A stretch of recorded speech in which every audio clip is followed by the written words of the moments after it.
What do you want? I want Spider-Man!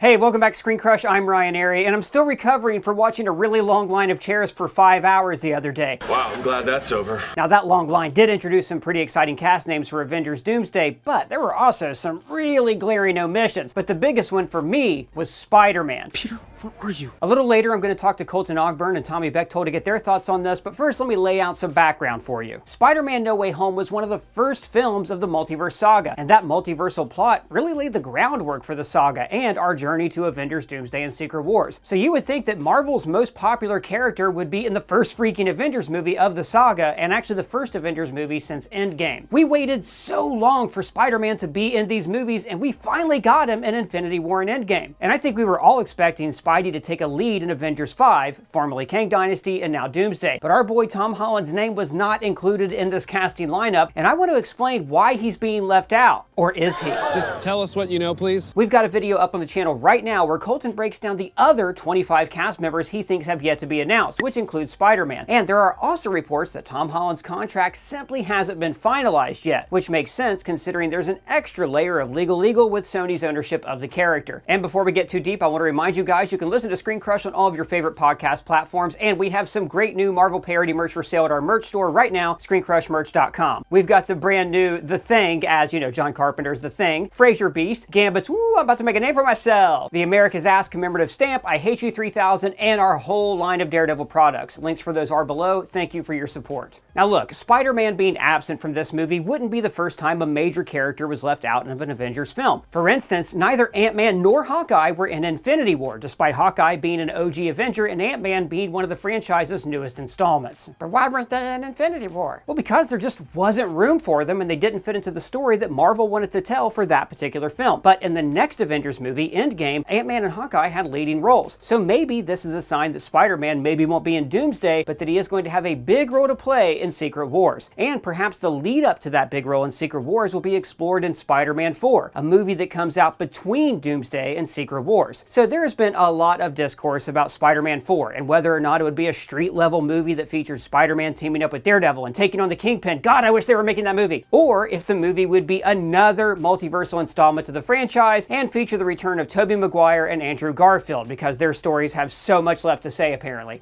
Do they? I personally, as you can tell, prefer a street-level movie, but the point has been made that it might be difficult story-wise to tell that street-level film between these two multiversal Avengers films. But what if Spider-Man 4 takes place slightly before Doomsday, but comes out like right after, just like how Ant-Man and the Wasp came out after Infinity War and before Endgame, but the film itself actually took place slightly before Infinity War, and then the post-credit scene is when we saw the snap happen. Aha, very funny. Hank, quit screwing around. You told me yourself not to screw around. Hank! Now this could mean that we can get that street-level Spider-Man 4 movie after Avengers Doomsday, but before Secret Wars. And at the end of Spider-Man 4, we could see Doom's invasion and the collapse of the multiverse, setting up Spider-Man to jump into action for Secret Wars, just like Ant-Man did for Endgame. And with Spider-Man Homecoming having that black suit tease that Venom The Last Dance pretty much retconned, maybe we actually could see Peter get the black Venom suit and set us up for a brutal battle between him and Doom. But first, I want to check in with Tommy Bechtold, the guy who's always on break, and Colton Ogburn, the guy who's trapped in our TV and doesn't know it, so please don't tell him, to get their thoughts on Spider-Man not being in this Doomsday cast. Tommy, I want to start with you. Just first off, we haven't talked to you. What are your thoughts on the casting announcement from the other day?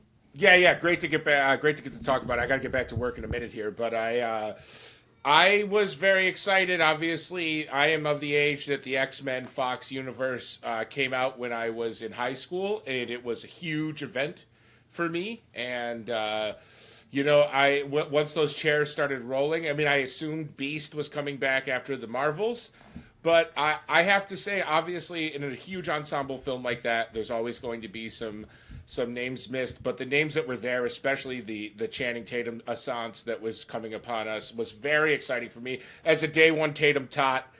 Which is a name I'm trying to get trending. I was thrilled, and I always loved. I love underdog stories, and it's hard to call Channing Tatum a man who's been, aesthetically considered kind of a male specimen his entire life, an underdog, but he was part of this much maligned Gambit film that was in development hell for a decade. So it is a bit of an underdog story that the success of Deadpool launched that. I know I'm getting off track, but the cast to me large and while a very tedious rollout, I'm excited. I'm excited about it. Yeah, I love we're here to talk about Spider-Man, but Tommy always takes any opportunity to change the subject to Gambit. I saw Tommy once on PBS NewsHour. They were asking about the Iraq War, and he said, well, the thing is, he can charge it's a Gambit. He can charge up a car if he wanted to, but it takes longer. That's why he just does cars. Do you understand what I'm saying, Charlie Rose? That's I'm Tommy sorry, Bechtold for you, everybody. No. Let's pivot back to Spider-Man, though, if we can. Yes. Sorry, yes. Tatum. No. Tatum Tot, you do you. I love Spider-Man as well, but I'm not as maybe disturbed as others are about this. I think Spider-Man is going to be a huge part of Secret Wars, and I think he's got his own movie coming out. I'm perfectly fine with the Spider-Man we have coming up. I believe Doomsday is a movie that can be wonderfully effective without Spider-Man. And also, I'm not so sure that we're not getting Spider-Man, to be perfectly honest with you. Well, that's what I want to talk about next. So I, for one, wasn't too hyped about this trailer or the movie till the new score started to kick in, and then I got wicked hyped. I acted real silly like I don't do this for a living.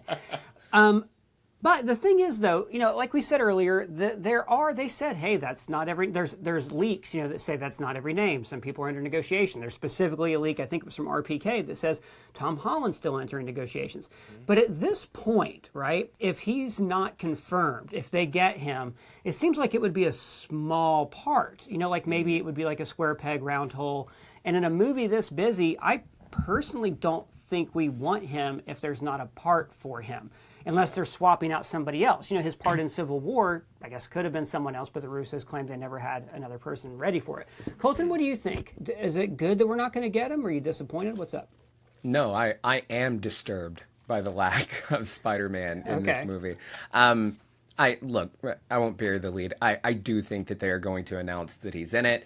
We waited years, you mentioned, for Spider-Man to be in an Avengers movie. I was anticipating that he would be a huge role in Avengers Doomsday. To your point about them not announcing it, maybe that means that even if they do end up announcing it, it's a small role.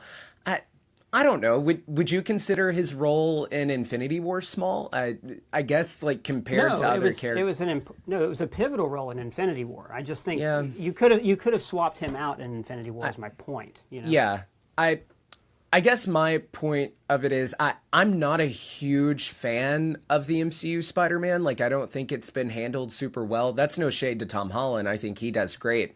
But one of the best things about the MCU Spider-Man is the fact that he's in the MCU. He's in this greater universe. He gets to interact with other characters. So that's what I want to see him do. So I'm very disappointed. I'll be disappointed if we sit through Avengers Doomsday and my boy never shows up. But, I don't think it'll ruin the movie. If the movie's good, the movie's good. I guess Spider-Man doesn't have to be there. They've done plenty of Avengers movies without Spider-Man, and those worked out. So. Well, there is one really weird thing about this. Ever since the casting was announced, Colton, you and I are basically in the middle of our own ScreenCrush Civil War over this. One thing that we all said, though, is, it's going to be dope whenever, Peter sees the villain as his mentor, Tony Stark. It really seemed like that was going to be the emotional crux of this film, Peter versus Tony, and it's very much not going to be that. I mean, they are still writing the screenplay, which they kind of always are at this point. Hopefully it's mostly done. But that seems like it's not going to be the central point of the film. Tommy, do you think that they're just saving that for Secret Wars? Well, yeah. I mean, I kind of feel like based on how the chairs lined up, this is going to be a Reed Doctor Doom showdown now more. I mean, you have Pedro Pascal as the penultimate chair, just showing off my SAT verbal score there. And and then obviously Robert Downey Jr. shushing us all, which I found very rude as an adult. I hate being shushed. But Colton, please.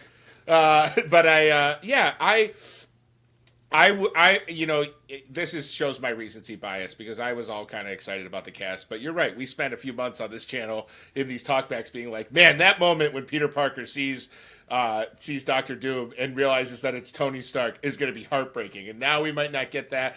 So in real time, I have adjusted my opinion, and now we need Spider-Man in it. And I don't care if Channing Tatum's in it at all. See, I was waiting for you to turn that around and just somehow find a way to bring it back to Gambit. I mean, the thing is, though, it reminds me of this card trick I saw on television once. Anyway, all right, so The thing is, though, I think that if we do get that moment, the Mr. Stark, it's going to be lessened by the time of Secret Wars. Yeah. I mean, assuming that Doom has his mask off in Doomsday. Maybe he doesn't. It's typical for Doom to have the mask on the whole time. And then in Secret Wars, both versions, the first thing he does is heal his face. So maybe that's when we get Mr. Stark. You never know. What do you think, Colton? Look, let me say, I think Avengers Doomsday, I think it is more so titled Avengers Doomsday because we are seeing, like, the end of the world. Like, I think it's just, like, a funny, like, coincidence almost that, yes, also it's Doctor Doom. Of course, they're referencing Doctor Doom. But I think once we see the film, it will be more like an apocalyptic situation. And I'm not so sure that Doom in the movie will be perceived as, like, this mwahaha villain. Like, in that movie, he may very well be, like, a hero. You know, he might be a little bit more like the Tony Stark we know, you know, fooling some of our fellow Avengers. And then we have that heel turn, and in the Severance comments, I know my wrestling terminology now. Everybody got mad at me for getting that wrong. But we could see him no turn one remembers into... now. Move on. Yeah, we could turn him... I reminded everybody. We could see him turn into, like, this villain-type character, and then that might set the stage perfectly for once we see, one, that he's a villain, and maybe in that final, like, third act of the film, that's when we see the mask come off. I don't think they're going to pay Robert Downey Jr. all this money just to have his face covered up in an entire movie. And then that could perfectly It'd be pretty cool set... if they did, but sure. Yeah. And then that would perfectly then set the stage for this showdown between Spider-Man and Doom, like in a Secret Wars. Well, and, you know, the thing about this is we do know we're getting Spider-Man 4, right? And there's been all these conflicting reports. Marvel wanted it to be grounded, street level. Sony apparently, kind of like an uncool adult, goes, well, the multiverse made money, put the other Spider-Man back in it. All of our stuff that makes money is multiverse stuff, so do multiverse stuff. At least that's the take that I've had on it. However, you know, there are rumors that Spider-Man 4, because it takes place between Avengers movies, will take place on Battleworld. So if that's the case, then it would be cool to see. I mean, it would make sense if it was different multiversal Spider-Man, a live-action Spider-Verse kind of thing. So, Tommy, what do you think? Does this bode well for Spider-Man 4? And more importantly, how does Gambit fit into all this? First of all, Colton, your Audi enjoys professional wrestling. I wanted to tell... Yeah, I think that it would have been hilarious if the third to last chair was Andrew Garfield in this, right? Like if we got Spider-Man, but it wasn't Tom Holland, that would have been... It would have been hilarious if it said not Andrew Garfield. Yeah, right. We the swear. werewolf. The werewolf, right. Yeah, I think Spider-Man's going to be just fine. I like where it's at right now. I understand, Colton, that like there are things that could have been handled differently, but I think he's in a cool place. Nobody knows that he exists, really. You know, it's like he's completely erased from everyone's memories. It's kind of a clean slate, and the idea of the movie taking place on Battleworld, again, Battleworld is something that even though it has been explained to me and I've read comics about it, I still have trouble wrapping my brain around this like world created from combining other things. And I wish it was just taking place in New York City, to be perfectly honest with you. But I have to think, the one time that these Sony movies seem to, make sense or at least be entertaining are when Disney is involved, right? When they're working together. So I think that Spider-Man's going to be just fine. Although, as I've said before, it's a real gambit to not include him. I do wonder how, I don't know, Pepsi might fit into the Spider-Man movie, though. Sony always does a great job trying to work that into it. But I want to correct you on something, though.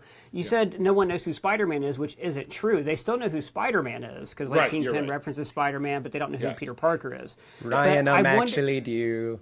No, well, you deserve No, it. he's right. Listen, him than some anonymous user in the comments that then makes a comment about my appearance. So they've probably already made a comment about all of our appearances and the Spider-Man thing and how Gambit sucks, but sucks is spelled S-U-X. Yeah. Right? And I bet somebody who made that comment's reading this right now and then looking around like he sees me. What's going on, okay? I do see you, Brian. Yes, I know your real name. We all see you. Colton, what are you thinking here about Spider-Man 4? I mean, are we liking the multiverse stuff? Do we think it's going to make up for no Doomsday? There could be characters from Doomsday in Spider-Man 4, by the way, if it takes place on Battleworld. What do you think? Yeah, well, I mean, you talked a little bit earlier about how, like, Ant-Man and the Wasp, it came out between Infinity War and Endgame, and it kind of took place, like, before, but also kind of, like, at the same time. So we could maybe see something like that. with Spider-Man 4. When we were having those debates about whether they should do a street level movie or a multiversal movie, I'm all for the street level movie too. I think that would be the most fun, but I then became of the opinion that since it's between Doomsday and Secret Wars, and I won't get into this now, but it's looking not like back, they're not making. I mean, it doesn't have to be between Doomsday and Secret Wars. They chose that, but anyways, go ahead. Right, of course, but I'm saying why they chose it. Like, what's the plan? Well, one thing to remember there, Colton, just to briefly interject, is if it is the first movie after Doomsday, then Spider-Man 4 would be the first movie where we see Battleworld, right?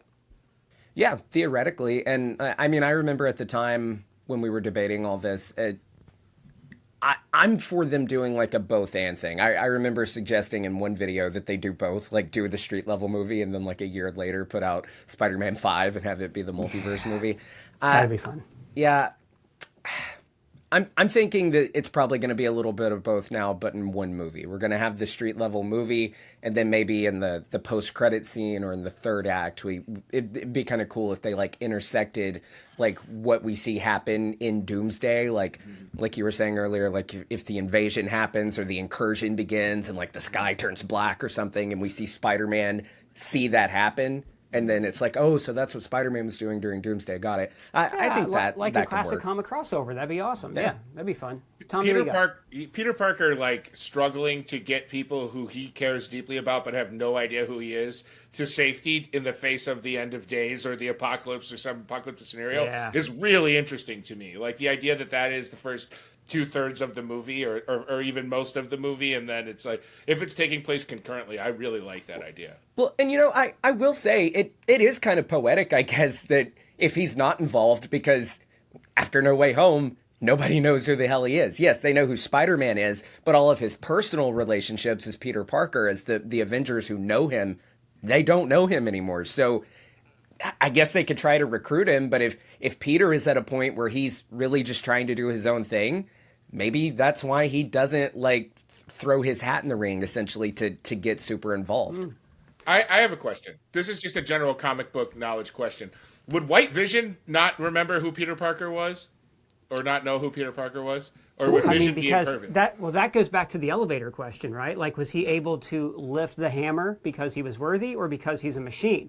Because if he's a machine, I guess he would be impervious to spells. But we did see in the No Way Home end credits that like photographs have been adjusted, like digital records have been adjusted. Right. So I would imagine that White Vision doesn't know who he is. But does that spell apply to everybody on Earth? To the Guardians of the Galaxy? What's left of them still know who he is?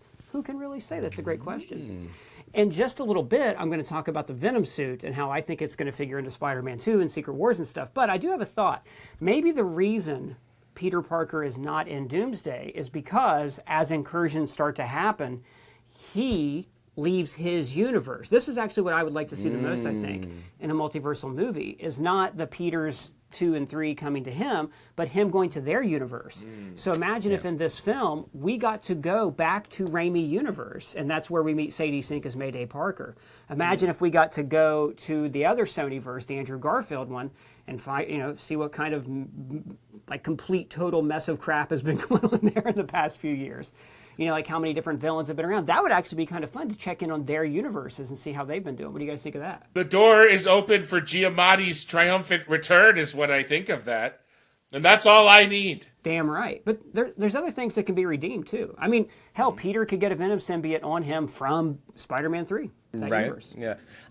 I love that idea. I would kill to get to go back into the Raimi-verse. I also really like your idea of the reason he's not there is because he's not there. He's in a different universe. And then that could then tie into Secret Wars where they all wind up on Battleworld. I think that would be really neat, and it could explain his absence. That's a really good idea, Ryan. Could also be fun to just see how those universes wrap up their stories. I don't know. What we keep assuming is going to happen is what happened in the comics, which is all the universes are dying. There's 2 left. They fight. There's Battleworld. It's formed. Afterwards, everything's combined. We might be wrong about that. They might continue to keep universes siloed. Maybe the Fantastic Four will never be in the 616. Maybe the reason Sony wants to do this is because they want to go back and they want to do that Sadie Sink Spider-Girl movie, and they want to do more Andrew Garfield movies, and this is really just all a backdoor pilot for different Sony franchises. You never know. And the main reason I would be excited for them to do another multiverse movie is because I do think that No Way Home kind of was hurt by like the pandemic and the production restraints and whatnot. So I would just essentially like them to get to take another crack at that and have a little bit more fun with it. Get to see the three Spider-Men together a little more. Yeah, with fewer applause breaks this time. Tommy, were there any other characters, apart from, since you do have Gambit, I'm guessing you're cool, but are there any other characters that were left out that you'd like to see included? Well, yes. I actually thought that the omission of all of the young Avenger characters that have been introduced was kind of interesting.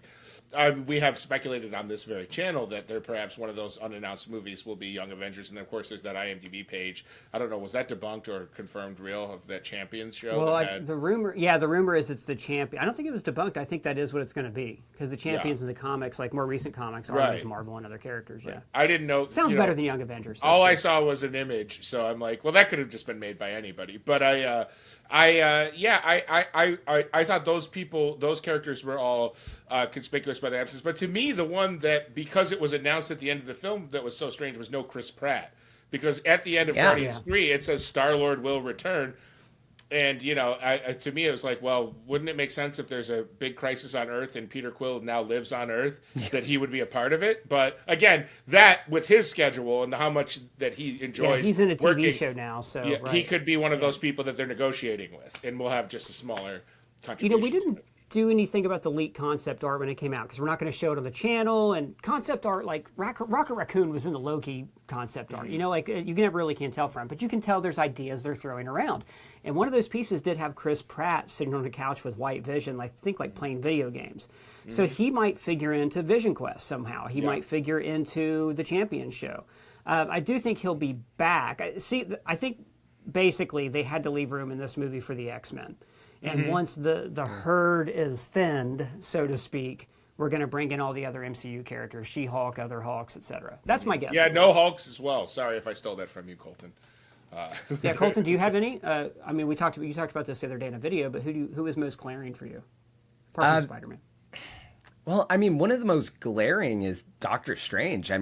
He and Spider-Man have, kicked off this multiverse saga, and Doctor Strange has been the most, intertwined in this story, and with Multiverse of Madness, he's in No Way Home. Hell, they mentioned the multiverse, I think, for the first time in the MCU in the first Doctor Strange movie. So it is kind of odd to not see him there. I would assume that he's just off with Clea doing whatever, and then he'd pop back up in Secret Wars. But also, I think it's probably the same situation as Spider-Man, and that he will show up. Well, remember, originally Benedict Cumberbatch said he wasn't in it, but then he came back and said, I made a mistake, I am in it. And I think it's just because when they sign up for these movies, you're like, okay, cool, I'm in one of these movies, they tell me when to show up, and you may not really differentiate between, which one is which. I think people would be surprised how much the actors know really nothing about the movie. I was watching totally this. Silent. Yeah, I was watching this purple carpet interview from Endgame with Elizabeth Olsen, and they were asking her questions, and she's like, I know nothing about this movie. And it's like, she's telling the truth. Into a car and tell them about the snap right before, or about Tony's death. There was something where, in one of those movies, they literally pulled everybody aside and said, get in this car, we're going to tell you a secret. And that's how they found out who was going to live and die. It's that level of secrecy. And speaking of Spider-Man, Tom Holland said that at Tony's funeral, he thought they were shooting a wedding. So...